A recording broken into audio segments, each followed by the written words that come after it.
आजाद और बिस्मिल का संपर्क। चंद्रशेखर आजाद का जिन रामप्रसाद बिस्मिल से क्रांति की धारा में मिलन हुआ था, उन बिस्मिल का परिचय बिन आजाद के क्रांतिकारी जीवन की गाथा अधूरी होगी। अतः यहाँ उनका आवश्यक परिचय दिया जा रहा है। रामप्रसाद बिस्मिल का जन्म 11 जून 1897 ईस्वी को हुआ था। वे भारतीय स्वतंत्रता आंदोलन की क्रांतिकारी धारा के एक प्रमुख सेनानी थे, जिन्हें 30 वर्ष की आयु में ब्रिटिश सरकार ने फांसी दे दी। वे मैनपुरी षड्यंत्र व काकोरी कांड जैसी कई घटनाओं में शामिल थे तथा हिंदुस्तान रिपब्लिकन एसोसिएशन के सदस्य भी थे। रामप्रसाद एक कवि, शायर, अनुवादक, बहुभाषा भाषी, इतिहासकार व साहित्यकार भी थे। बिस्मिल उनका उर्दू तखल्लुफ उपनाम था, जिनका हिंदी में अर्थ होता है आत्मिक रूप से आहत। बिस्मिल के अतिरिक्त वे राम और अज्ञात के नाम से भी लेख व कविताएं लिखते थे। उत्तर प्रदेश के शाहजहांपुर में जन्मे रामप्रसाद को 30 वर्ष में शहादत प्राप्त हुई। उन्होंने सन 1916 में 19 वर्ष की आयु में क्रांतिकारी मार्ग में कदम रखा था। 11 वर्ष में क्रांतिकारी जीवन में उन्होंने कई पुस्तकें लिखी और स्वयं ही उन्हें प्रकाशित भी किया। उन पुस्तकों को बेचकर जो पैसा मिला, उससे उन्होंने हथियार खरीदे और उन हथियारों का उपयोग ब्रिटिश राज का विरोध करने के लिए किया। 11 पुस्तकें उनके जीवन काल में प्रकाशित हुई और ब्रिटिश सरकार द्वारा जब्त की गई। बिस्मिल को तत्कालीन संयुक्त प्रांत आगरा व अवध की लखनऊ सेंट्रल जेल की 11 नंबर बैरक में रखा गया। इसी जेल में उनके दल के अन्य साथियों को एक साथ रखकर उन सभी पर ब्रिटिश राज के विरुद्ध साजिश रचने का ऐतिहासिक मुकदमा भी चलाया गया था। पूर्वज। बिस्मिल के दादाजी नारायण लाल का पैतृक गांव बारबाई था। यह गांव तत्कालीन ग्वालियर राज्य में चंबल नदी के बीहड़ों के बीच स्थित तोमर घार क्षेत्र के मुरैना जिले में था और वर्तमान में यह मध्य प्रदेश में है। बारबाई ग्रामवासी आए दिन अंग्रेजों व अंग्रेजी आधिपत्य वाले ग्रामवासियों को तंग करते थे। पारिवारिक कलह के कारण नारायण लाल ने अपनी पत्नी विचित्रा देवी एवं दोनों पुत्रों मुरलीधर व कल्याणमल सहित अपना पैतृक गांव छोड़ दिया था। उनके गांव छोड़ने के बाद बारबाई में केवल उनके 2 भाई अमन सिंह व समन सिंह ही रह गए, जिनके वंशज आज भी उसी गांव में रहते हैं। आज बारबाई गांव के एक पार्क में मध्य प्रदेश सरकार द्वारा रामप्रसाद बिस्मिल की एक प्रतिमा स्थापित कर दी गई है। वहीं बारबाई ग्राम को सांसद आदर्श ग्राम योजना के तहत विकसित भी किया जा रहा है। इसके अतिरिक्त मुरैना में बिस्मिल का एक मंदिर एवं जिला मुख्यालय पर अमीर शहीद पंडित रामप्रसाद बिस्मिल संग्रहालय भी बनाया गया है, जो चंबल अंचल के अमर शहीदों एवं अंचल के ऐतिहासिक व पुरा स्थलों की जानकारी प्रदान करता है। कालांतर में यह परिवार उत्तर प्रदेश के ऐतिहासिक नगर शाहजहांपुर में आ गया। शाहजहांपुर में मुन्नूगंज के फाटक के पास स्थित एक अत्तर की दुकान पर मात्र 3 रुपए मासिक में नारायण लाल ने नौकरी कर ली। इतने कम पैसे में उनके परिवार का गुजारा नहीं होता था। बिस्मिल की दादी विचित्रा देवी ने अपने पति का हाथ बटाने के लिए अनाज पीसने का कार्य शुरू कर दिया। यह सिलसिला लगभग 2 से 3 साल तक चलता रहा।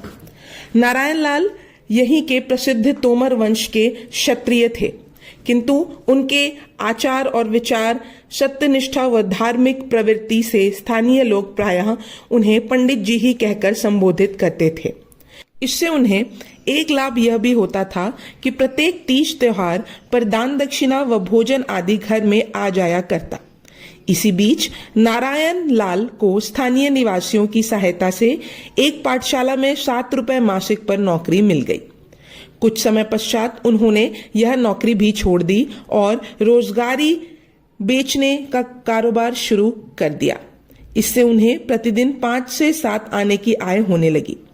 नारायण लाल ने रहने के लिए एक मकान भी शहर के खिरनी बाग मोहल्ले में खरीद लिया और बड़े बेटे मुरलीधर का विवाह अपने ससुराल वालों के परिवार की ही एक कन्या मूलमती से करके उसे उस नए घर में ले आए।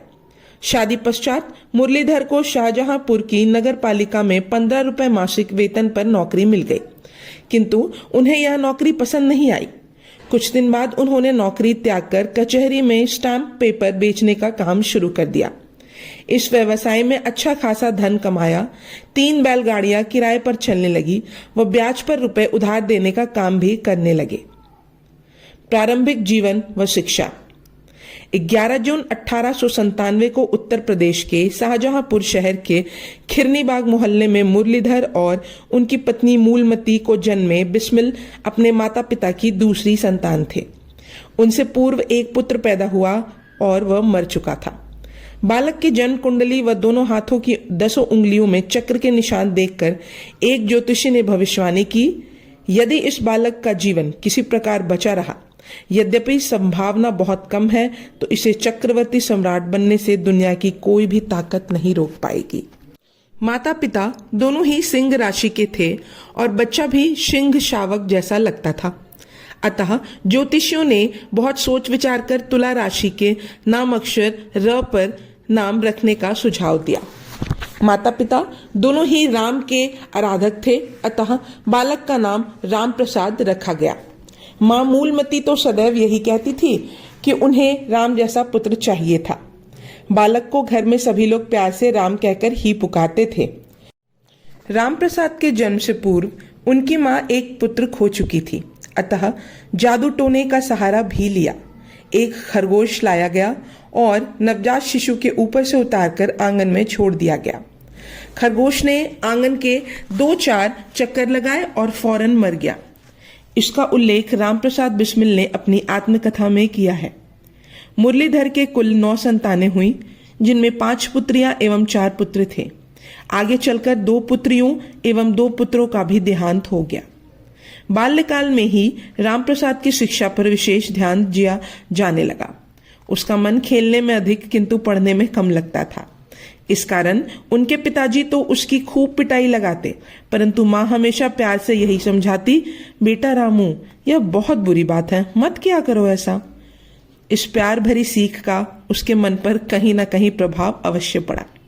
उनके पिता ने पहले हिंदी का अक्षर बोध कराया, किंतु ऊ से उल्लू ना तो उन्होंने पढ़ना सीखा और ना ही लिख कर दिखाया। उन दिनों हिंदी की वर्णमाला में ऊ से उल्लू ही पढ़ाया जाता था। इस बात का वह विरोध करते थे और बदले में पिता की मार भी खाते थे। हार कर उसे उर्दू के स्कूल में भर्ती करा दिया गया। शायद यही प्राकृतिक गुण रामप्रसाद को एक क्रांतिकारी बना पाया। लगभग 14 वर्ष की आयु में रामप्रसाद को अपने पिता की संदकूची से रुपए चुराने की लत पड़ गई। चुराए गए रुपयों से उन्होंने उपन्यास आदि खरीदकर पढ़ना प्रारंभ कर दिया। वह सिगरेट पीने व भांग चढ़ाने की आदत भी पड़ गई। चुराए गए रुपए चोरी का सिलसिला चलता रहा और रामप्रसाद को चोरी करते हुए पकड़ भी लिया गया। खूब पिटाई हुई, उपन्यास व किताबें फाड़ डाली गई, लेकिन रुपए चुराने की आदत नहीं छूटी। आगे चलकर जब उनको थोड़ी समझ हुई, तभी वे इस दुर्गुण से मुक्त हो सके। रामप्रसाद ने उर्दू मिडिल की परीक्षा में उत्तीर्ण न होने पर अंग्रेजी पढ़ना प्रारंभ किया। साथ ही पड़ोस के एक पुजारी ने रामप्रसाद को पूजा पाठ की विधि का ज्ञान भी करवा दिया। पुजारी एक सुलझे विद्वान व्यक्ति थे। उनके व्यक्तित्व का प्रभाव रामप्रसाद के जीवन पर भी पड़ा। पुजारी के उपदेशों के कारण रामप्रसाद पूजा पाठ के साथ ब्रह्मचर्य का पालन करने लगे। पुजारी की देखा देखी रामप्रसाद ने व्यायाम करना भी प्रारंभ किया। किशोरावस्था की जितनी भी कुभावनाएं एवं बुरी आदतें मन में थी, वे भी छूट गईं। केवल सिगरेट पीने की लत ना छूटी, परंतु वह भी कुछ दिनों बाद विद्यालय के एक सहपाठी सुशील चंद्र सेन की सत्संगति से छूट गई। सिगरेट छूटने के बाद रामप्रसाद का मन पढ़ाई में लगने लगा। बहुत शीघ्र ही वह अंग्रेजी के 5वें दर्जे में आ गए। रामप्रसाद में अप्रत्याशित परिवर्तन हो चुका था। शरीर सुंदर व बलिष्ठ हो गया था। नियमित पूजा पाठ में समय व्यतीत होने लगा था। इसी दौरान मंदिर में आने वाले मुंशी इंद्रजीत से उनका संपर्क हुआ। मुंशी इंद्रजीत ने रामप्रसाद को आर्य समाज के संबंध में बताया और स्वामी दयानंद सरस्वती की लिखी पुस्तक सत्यार्थ प्रकाश पढ़ने को दी। सत्यार्थ प्रकाश के गंभीर अध्ययन से रामप्रसाद के जीवन पर आश्चर्यजनक प्रभाव पड़ा। स्वामी सोमदेव से भेंट। रामप्रसाद जब गवर्नमेंट स्कूल शाहजहांपुर में 8वीं कक्षा के छात्र थे, सभी संयोग से स्वामी सोमदेव का आर्य समाज भवन में आगमन हुआ। मुंशी इंद्रजीत ने रामप्रसाद को स्वामी जी की सेवा में नियुक्त कर दिया। यहीं से उनकी जीवन की दशा और दिशा दोनों में परिवर्तन प्रारंभ हुआ। एक ओर सत्यार्थ प्रकाश का गंभीर अध्ययन व दूसरी ओर स्वामी सोमदेव के साथ राजनीतिक विषयों पर खुलकर चर्चा से उनके मन में देश प्रेम की भावना जागृत हुई। सन 1916 के कांग्रेस अधिवेशन में जगत नारायण मुल्ला के आदेश की धज्जियां बिखेरते हुए रामप्रसाद ने जब लोकमान्य बाल गंगाधर तिलक की पूरी लखनऊ शहर में शोभा यात्रा निकाली तो सभी नवयुवकों का ध्यान उनकी दृढ़ता की ओर गया। अधिवेशन के दौरान उनका परिचय केशव बलिराम हेडगेवर, सोमदेव शर्मा व मुकुंद लाल आदि से हुआ। बाद में इन्हीं सोमदेव शर्मा ने किन्हीं सिद्ध गोपाल शुक्ला के साथ मिलकर नागरी साहित्य पुस्तकालय कानपुर से एक पुस्तक भी प्रकाशित की, जिसका शीर्षक रखा गया अमेरिका की स्वतंत्रता का इतिहास। यह पुस्तक बाबू गणेश प्रसाद के प्रबंध से कुर्मी प्रेस लखनऊ से सन 1916 में प्रकाशित हुई थी।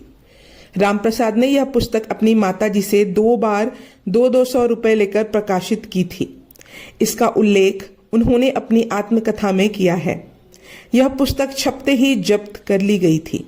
बाद में जब काकोरी कांड का अभियोग चला तो साक्ष्य के रूप में यही पुस्तक प्रस्तुत की गई थी। अब यह पुस्तक संपादित करके सरफरोशी की तमन्ना नामक ग्रंथवाली के भाग 3 में संकलित की जा चुकी है और 3 मूर्ति भवन पुस्तकालय नई दिल्ली सहित कई अन्य पुस्तकालयों में देखी जा सकती है।